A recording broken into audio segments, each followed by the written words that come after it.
Welcome to Lukang, Taiwan.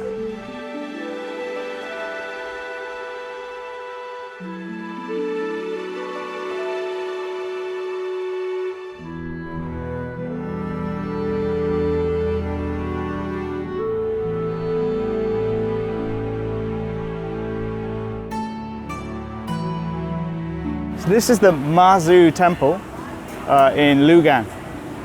Mazu is a sea goddess, so because there was a lot of shipping here, people would come to pray to the sea goddess. And there's a big statue of this Mazu god inside the temple. Apparently the face is kind of black because of over 400 years of people burning incense and stuff. It's made the statue look kind of darker and stuff. So yeah, I'm gonna go inside and take a look. First thing you see when you walk in the temple is this kind of archway in the ceiling. It's all made of wood, but it doesn't use any nails. It's all just done with wood, with the joints kind of locking into each other. There's some history of the Tianhou temple here. So saying it was first established in 1590. And this was the first goddess Matsu temple. In 1683, the chief commander of Fujian's navy, General Shi Lang, respectfully imported the statue of the goddess Matsu from the first originated Matsu temple in Meichu. Hence, the statue was named Meichu Matsu. And the statue has been worshipped at the Tianhou temple ever since. The Lukang Tianhou Temple, also known as the Lukang Mazu Temple, is one of Taiwan's most famous and popular temples. The temple is dedicated to the Mazu, the goddess of sea and patron deity of fishermen and sailors. People whose occupations are not related to seas and oceans will also come here from all over Taiwan to pray. Although the temple is claimed to date back to 1590, the earliest structure in the area dates to the end of the Ming dynasty in the 17th century, and the temple moved to its present location in 1725. The temple underwent many repairs during the 19th and early 20th century. Most of what we see today was completed by around 1936. The main statue of the Mazu was sculpted in the 1930s as part of the temple's reconstruction. It's the largest statue of the deity in the temple and is located in the main hall. It's flanked by its protectors Qiang Lian and Chongfeng Er. The Mazu has been credited with delivering a number of miracles through the temple. One incident happened on the 10th of May 1963. A bus carrying a group of teachers from a school in Lukang slid on a wet road and careered towards the side of a cliff whilst travelling to Taiwan's east coast.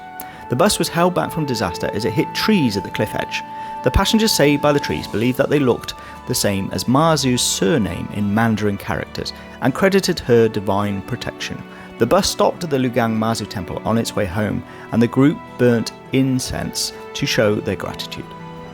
The red wood here is more like the temple would have looked like before, and then above where you see the black wood, that's kind of burnt and sooty from all the incense here. So this display here kind of changes every year. This year is the year of the dragon, so that's why there's the display here. This lights up at night time as well, so it's nice if you come in the evening.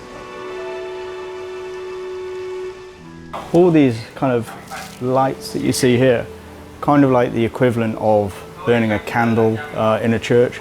So people pay a fee of maybe around 30 USD per year so that they can light a candle.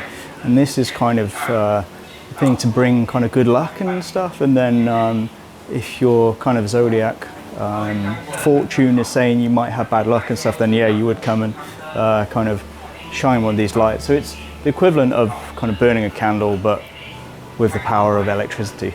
So yeah, these will light up and it will have your name on it and things, and your light will burn in the temple for a year. I'll try and give my best explanation I can of moon blocks. So you've probably seen these, and when people are praying, they throw these on the floor. And if you've got two curved sides facing upwards, that means no. if the curved sides are facing down and the flat sides up, that is like no comment, or you need to ask it again. And when one side face up and one side face down, that means yes. And you should get that answer 3 times for it to be a positive answer from the god that you're praying to.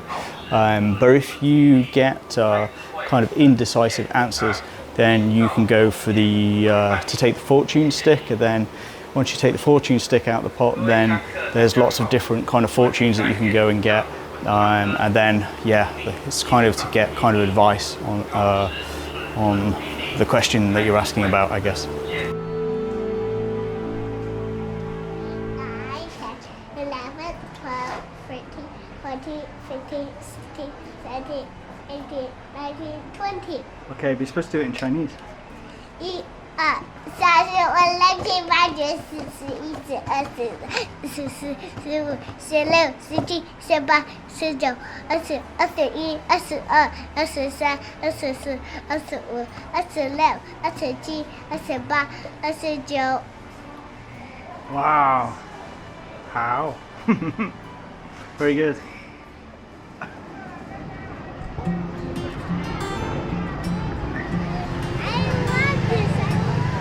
Oh no. Oh no, you got me. You got me. 再说一次，宝贝。再废物。你几 What 岁？ have you done your head? 再废物。你4岁了吗？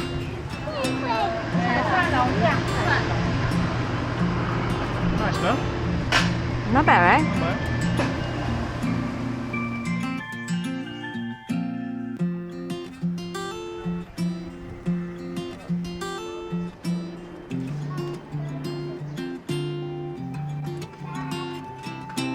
Okay, so Lukang is this whole area is kind of historic buildings and temples, and yeah, you see deer on here as well because they used to produce deer meat in this region, this area. Interesting, they've kind of taken these old shops and they've got, taken these old buildings and got shops and things inside. What? You really know an ice cream, you found an ice cream. You always find it. Can't miss that ice cream.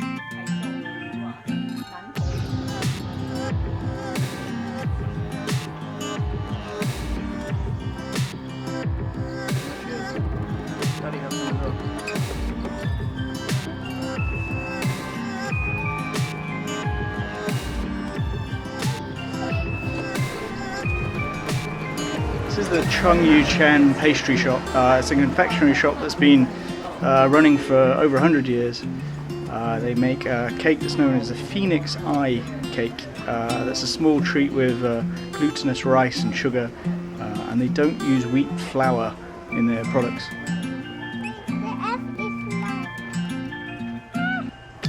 This building is owned, or was owned, by the Wang family, and there's a well here. And half of the well is on the inside, half of the well is on the outside. The outside well is for people less fortunate than them to help themselves to drinking water.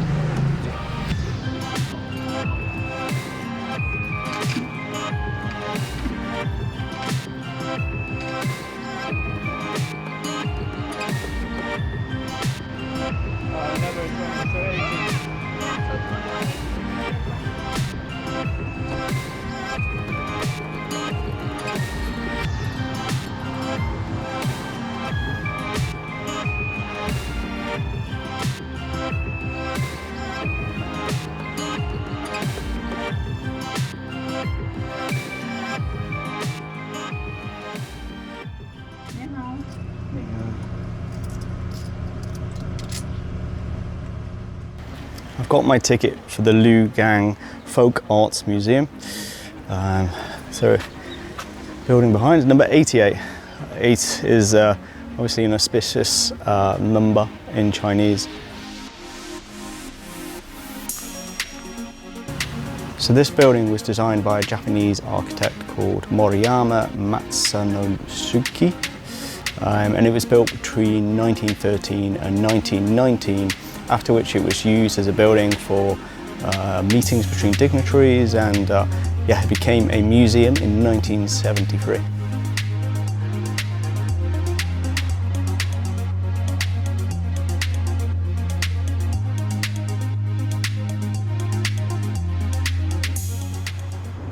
Again here, another photo of a parade in honor of the goddess Matsu of Michu Lugang.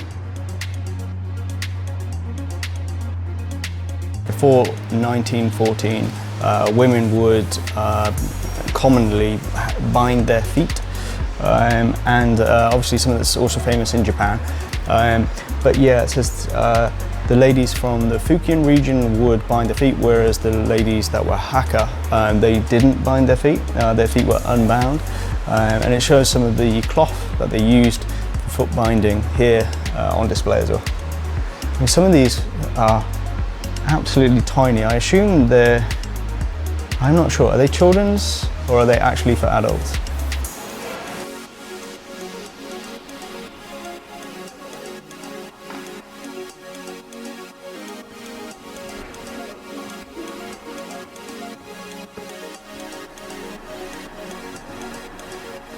Contract for selling of a wife. Summary of contract needed here. So if you want to sell your wife, yeah, this is the kind of contract that you'd have. I wonder how much I could get for mine.